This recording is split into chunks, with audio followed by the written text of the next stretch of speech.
ரஹ்மத்துல்லாஹி வரகாத்துஹு. அல்லாஹ்வுடைய நல்லடியார்களே, அன்பு சகோதரர்களே, என் பாசத்திற்குரிய உடன்பிறப்புகளே, இந்த முதல் பத்து முடிந்து நடுப்பத்திலே நாம் அமர்ந்திருக்கிறோம். இந்த நடுப்பத்திலே நாம் அல்லாஹ்விடத்தில் அதிகமாக எதை கேட்க வேண்டும்? மக்ஃபிரத் என்கிற பாவ மன்னிப்பு கேட்க வேண்டும். நடுப்பத்தை அடைந்தும் ரமலானை விட்டு நாம் வெளியேறுகிற போதும் அல்லது ரமலான் நம்மை விட்டு வெளியேறுகிற போது கூட ஒரு மனிதனுக்கு பாவ மன்னிப்பு கிடைக்கவில்லை என்றால் அது பெரும் நஷ்டம் என்று நான் சொல்லவில்லை, நாயகம் ஸல்லல்லாஹு அலைஹி வஸல்லம் சொன்னார்கள். உங்களுக்கெல்லாம் தெரிந்த பிரபலியமான ஹதீஸ் ஒன்றே. ஸல்லல்லாஹு அலைஹி வஸல்லம் மிம்பர் படியிலே 3 படிகளிலே கால் வைக்கிற போது 3 படிகளிலே ஏறுகிற போதும் ஆமீன் ஆமீன் ஆமீன் என்று சொன்ன ஹதீஸ். அதிலே ஒரு வார்த்தை இப்படி வருகிறது: யார் ரமலான் மாதத்தை அடைந்தும் பாவ மன்னிப்பு பெறவில்லையோ என்று வார்த்தை வருகிறது. யார் ரமலான் மாதத்தை அடையவில்லையோ அவன் நாசமடையட்டும் என்று சொல்லவில்லை. இப்ராஹிம் அலைஹிஸ்ஸலாம் அப்படி சொல்லி பெருமானார் ஆமீன் சொல்லவில்லை. யார் ரமலான் மாதத்தை அடைந்தும் வலம் யுஃபர் பாவ மன்னிப்பு பெறவில்லையோ, ரமலான் அவனை விட்டு வெளியேறுகிற போது அவன் பாவ மன்னிப்பு இல்லாமல் திரும்பவும் பாவத்திலே அவன் ஈடுபடுகிறான் அல்லது பாவத்தை தொலைக்கவில்லையோ அல்லது பாவ மன்னிப்பு கேட்கவில்லையோ அவன் நாசமடையட்டும் என்கிறார்கள். இப்ராஹிம் அலைஹிஸ்ஸலாம் ஆமீன் சொன்னார்கள் அருமை நாயகம் ஸல்லல்லாஹு அலைஹி வஸல்லம். எனவே ரமலான் மாதத்தை அடைந்து விட்டோம். ரமலான் வருவதற்கு 2 மாதத்திற்கு முன்பே நாம் கேட்டோம், அல்லாஹும்ம பல்லிக்னா ரமலான், பல்லிக்னா ரமலான், எல்லாம் ரமலானை கிடைக்கச் செய் என்று திரும்ப திரும்ப கேட்டோம். 2 மாதங்கள் கேட்டோம். ஒவ்வொரு தொழுகையிலும் கேட்டோம், ஒவ்வொரு நிமிடத்திலும் கேட்டோம். கிடைத்து விட்டது. கிடைத்த இந்த ரமலானை நாம் எப்படி பயன்படுத்துகிறோம்? பாவ மன்னிப்பு பெற்று விட்டோமா? பாவ மன்னிப்பு கிடைத்து விட்டதா? ரமலான் முடிவதற்கு இன்னும் சரியாக ஒரு 15-20 நாட்கள் இருக்கிறது. அதற்குள் நாம் பாவத்தை எல்லாம் தொலைக்க போகிறோமா இல்லையா? அப்படி தொலைக்கவில்லை என்று சொன்னால் நம்மை விட பெரிய நஷ்டவாளிகள் யாரும் இல்லை என்பதைத்தான் நாயகம் ஸல்லல்லாஹு அலைஹி வஸல்லம் சொல்கிறார். எனவே இந்த நடுப்பத்திலே பாவ மன்னிப்பு நமக்கு கிடைக்க வேண்டும் என்றால், அல்லாஹ்வுடைய மக்ஃபிரத் கிடைக்க வேண்டும் என்றால் நாம் என்ன செய்ய வேண்டும்? அதைத்தான் இந்த 10 நாளைக்கு நாம் பார்க்க போகிறோம். எதையெல்லாம் செய்தால் அல்லாஹ்வுடைய மக்ஃபிரத் கிடைக்கும் என்று அருமை நாயகம் ஸல்லல்லாஹு அலைஹி வஸல்லம் சொன்னார்களோ அவற்றை ஒவ்வொன்றையும் ஒவ்வொரு நாளைக்கு நாம் சொல்ல போகிறோம். வாழ்க்கையிலே அதை இன்ஷா அல்லாஹ் கடைபிடிக்கிற மக்களா அல்லாஹ் நம்மை கபூல் செய்வானாக. முதலாவது சொன்னார்கள் ஸல்லல்லாஹு அலைஹி வஸல்லம், மன் காம ரமலான ஈமானம் வ இஹ்திசாபன், யார் ரமலான் மாதத்திலே ஈமானோடும் அல்லாஹ்விடத்திலே நன்மையை கருதியும் நின்று வணங்குகிறார்களோ அவர்களுக்கு குஃபிர லஹு மா தகத்தம மின் தம்பிஹி, முன்பின் பாவங்கள் எல்லாம் மன்னிக்கப்படும் என்று சொன்னார். அப்ப இரவு நேரத்திலே நின்று வணங்க வேண்டும். இன்னொரு ஹதீஸிலே இப்படி வருகிறது, மன் சாம ரமலான், யார் ரமலானிலே நோன்பு வைக்கிறார்களோ அவர்களுக்கு பாவ மன்னிப்பு உண்டு என்று. எனவே பகலிலே நோன்பும் இரவிலே வணக்கமும் யாருக்கு இருக்கிறதோ அவர்களுக்கு மன்னிப்பு கிடைக்கும் என்பது மாணவி ஸல்லல்லாஹு அலைஹி வஸல்லம் வாக்கு. அதை நாம் செய்து வருகிறோம். அல்லாஹ்வுடைய கிருபையினால் யாரெல்லாம் தொடர்ந்து ஒரு நாள் கூட விடாமல் தராவி தொழுகை தொழுதார்களோ நிச்சயமாக அவர்களுக்கு பாவ மன்னிப்பு உண்டு. அந்த அடிப்படையிலே நாம் 2 விஷயங்களையும் கடைபிடிக்க வேண்டும். இந்த 2ம் யாரிடத்திலே இருந்ததோ அல்லாஹ்வுடைய பிரத்யேகமான அன்பு பார்வை அவர்கள் மீது இருந்திருக்கிறது. நீங்கள் வரலாற்றை புரட்டி பாருங்கள். நபிகள் நாயகம் ஸல்லல்லாஹு அலைஹி வஸல்லம் மனைவி ஹஃப்ஸா பின்த் உமர், இந்த உமர் ரலியல்லாஹுடைய மகள் ஹஃப்ஸா அவர்களை ரசூலுல்லாஹ் ஒரு தலாக் சொன்னார்கள். ஒரு தடவை, ஒரு தலாக், முத்தலாக் அல்ல, ஒரு தலாக் சொல்லிவிட்டார்கள். ஏதோ ஒரு காரணம், ஏதோ ஒரு சந்தர்ப்பம், ஒரு கோபம். அப்போ நலம் விசாரித்து அந்த பெண்மணியுடைய உறவினர்கள் எல்லாம் வீட்டுக்கு வருகிறார்கள். ஹஃப்ஸாவுடைய மாமாமார்கள், தாய் மாமாமார்கள் எல்லாம் வந்து அந்த பெண்மணியிடத்திலே விசாரிக்கிறார்கள். அப்போ உடனே பக்கத் அந்த பெண்மணி அழுது விட்டார்கள். அழுது விட்டால் கூட அவர்கள் சொன்னார்கள், வல்லாஹி அல்லாஹ் மேல சத்தியமா சொல்கிறேன், நாயகம் ஸல்லல்லாஹு அலைஹி வஸல்லம் மனம் விரும்பி என்னை தலாக் சொல்லியிருக்க மாட்டார்கள். அவர்கள் விரும்பி, அவர்கள் ஆசைப்பட்டு என் மீது தலாக் சொல்லியிருக்க மாட்டார்கள். ஏதோ ஒரு காரணம் இருக்கிறது, என்னவென்று தெரியவில்லை. ஆனால் என் மீது ரசூலுல்லாஹ்வுக்கு அளவு கடந்த அன்பு இருக்கிறது, நான் இப்பொழுதும் நம்புகிறேன், ஏதோ ஒன்று நடந்திருக்கிறது என்று அந்த பெண்மணி அழுது கொண்டிருக்கிற அந்த வினாடி நபிகள் நாயகம் ஸல்லல்லாஹு அலைஹி வஸல்லம் வீட்டுக்குள்ளே வந்து விட்டார். வீட்டுக்குள்ளே வந்து சொல்கிறார்கள், இப்பொழுதுதான் ஜிப்ரீல் அலைஹிஸ்ஸலாம் இடத்திலே வந்து சொல்லிவிட்டு போனார்கள்.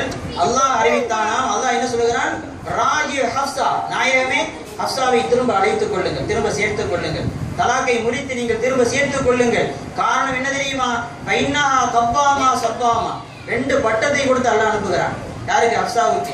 ஏனென்றால் அந்த பெண்மணி கவ்வாமா இரவு நேரத்திலே அதிகம் நின்று வணங்கக்கூடியவர்கள், சவ்வாமா பகலெல்லாம் அதிகம் நோன்பு வைக்கக்கூடியவர்கள். கவ்வாமா சவ்வாமா என்கிற அற்புதமான 2 பட்டத்தை, சர்டிபிகேட்டை, சான்றிதழை அல்லாஹ் வழங்குகிறான் ஜிப்ரீல் மூலமாக.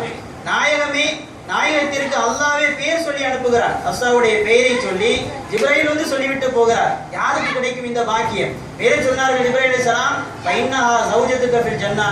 ஹப்ஸாவை நீங்க எப்படி மனவிலக்கு செய்ய முடியும்? எப்படி நீங்க விவாகரத்து செய்ய முடியும்?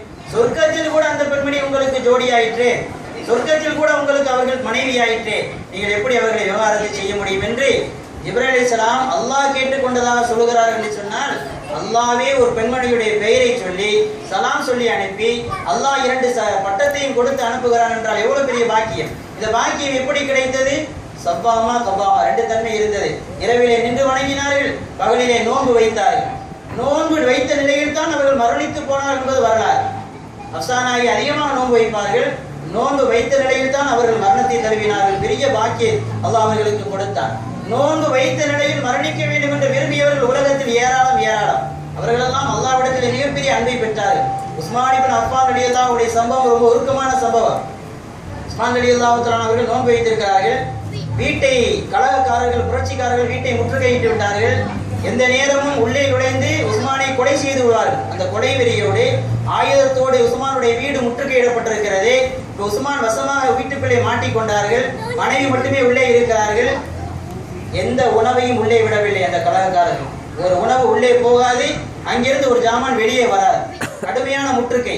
எந்த நேரத்திலும் உள்ளே நுழைந்து கொலை செய்யலாம் என்கிற அந்த பயங்கரமான சூழ்நிலையில் கூட உஸ்மான் இப்னு அஃபான் நோன்பு வைத்தார் என்பதுதான் ஆச்சரியம். குர்ஆனை ஓதிக்கொண்டிருந்தார் என்பதுதான் ஆச்சரியம்.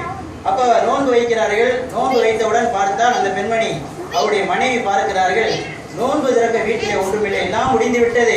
அப்படி ஏதாவது வேண்டுமென்றால் வெளியே சென்றுதான் வாங்கி வர வேண்டும். ஒரு பேரித்த பழம் கூட வீட்டிலே இல்லை, வெளியே போய் தான் வாங்கி வர வேண்டும். ஆனால் கலகக்காரர்கள் விட மாட்டேங்கிறாங்க, கடுமையாக புரட்சி முடக்குறாங்க.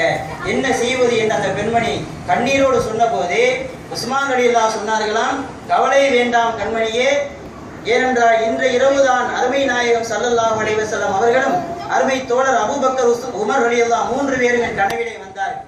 வந்து சொன்னார்கள், சும் யா உஸ்மான், உஸ்மான் இன்றைக்கு நோன்பு வையுங்கள், இன்னக துஃப்திரு இந்தனா, ஏன்னா நோன்பு திறக்க நம்மகிட்ட வந்துடுவீங்க, நோன்பு இன்றைக்கு வைங்கள், கவலை இல்லாமல் நோன்பு வையுங்கள் உஸ்மான், நோன்பு திறப்பதற்கு எங்களிடத்தில் நீங்கள் வந்து விடுவீர்கள் என்று நாயகம் ஸல்லல்லாஹு அலைஹி வஸல்லம் சொல்லி போயிருக்கிறார்கள். எனவே நோன்பு திறக்கிற கவலை உனக்கு வேணாம் கண்மணியே என்று உஸ்மான் சொன்னார்கள். சொல்லி முடிப்பதற்குள் குர்ஆனை எடுத்து ஓதினார்கள். ஓதிக்கொண்டிருந்தார்கள். அடுத்த சில வினாடிகளுக்குள் கலகக்காரர்கள் உள்ளே வந்தார்கள். அந்த சம்பவங்களுக்கு தெரியும். ஒருத்தன் வேகமாக வந்து ஒரு தாடியை பிடித்து குலுக்கினான். சொன்னார்கள், உஸ்மான் நீ என்னை கொல்ல மாட்டாய் என்று சொன்னார். நீ என்னை கொல்ல மாட்டாய் என்று சொன்னார். எப்படி சொல்கிறேன் என்று அவன் கேட்டார். இல்லை, நீ குழந்தையாக பிறந்த போது உன்னை உன்னுடைய தாயார் நபிகள் நாயகம் ஸல்லல்லாஹு அலைஹி வஸல்லம் மடியிலே தான் கொண்டு வந்து முதலிலே போட்ட போது நபிகள் நாயகம் ஸல்லல்லாஹு அலைஹி வஸல்லம் பேரிச்சம்பழத்தை வாயிலே மென்று முபாரக்கான தன்னுடைய உமிழ்நீரை கடந்து உனக்கு முதலாக பெருமானார் ஊட்டி விட்டார்கள். உன்னுடைய முதல் உணவே ரசூலுல்லாஹ்வுடைய புனிதமான உமிழ்நீர் என்கிற போது உன்னுடைய உடம்பிலே அந்த சத்து கலந்து விட்ட போது அவருடைய தூதரை அவருடைய தோழரை எப்படி நீர் கொலை செய்வீர்? அந்த குற்றத்தை நீர் செய்ய மாட்டீர் என்று சொன்னவுடன் அப்படியே ஒரு விட்டு ஓடிட்டார். 2வது ஒருத்தர் வந்தார். வேகமாக ஆத்திரத்தோடு தாடியை பிடித்து உழுக்குகிறார். அப்போதும் சொன்னார்கள், நீரும் என்னை கொலை செய்ய மாட்டீர். அதற்கும் காரணம் அதைத்தான் சொன்னார்கள். 3வது மனிதர் வந்து உஸ்மானுடைய தாடியை பிடித்து உலுக்கி கொலை செய்வதற்கு மாலை தூக்கிய போது, நீர் தான் என்னை கொலை செய்விட்டு போ, எனக்கு கவலை இல்லை என்று சொன்னார். எப்படி உறுதியாக சொல்கிறேன் என்று அவர் கேட்டார். உஸ்மான் சொன்னார்கள், நீ குழந்தையாக பிறந்த போது உன்னுடைய தாயார் உன்னை கொண்டு வந்து ரசூலுல்லாஹ்வுடைய மடியில் தான் முதல் போட்டார்கள். ரசூலுல்லாஹி ஸல்லல்லாஹு அலைஹி வஸல்லம் உனக்கும் தன்னுடைய முபாரக்கான எச்சிலை வைப்பதற்கு முன்னாலேயே ரசூலுல்லாஹ்வுடைய மடியில உட்கார்ந்தவனே நீ அசிங்கம் கழிச்சிட்ட, ரசூலுல்லாஹ்வுடைய மடியை கேவலப்படுத்திட்ட. ரசூலுல்லாஹ்வுடைய மடியை அசிங்கப்படுத்தினவன் அவனுடைய தோழரை அசிங்கப்படுத்த மாட்டியா? ஆனால் நீ தான் என்னை கொலை செய்வாய் என்று சொன்ன போது அவர் தான் கொலை செய்தார். கொலை செய்து அந்த ரத்தம் வேகமாக ஓடியது எங்கே என்று சொன்னால் சூரா பக்ராவில் இருக்கக்கூடிய ஒரு வசனம், அந்த வசனத்திலே தான் ரத்தம் தெரித்தது.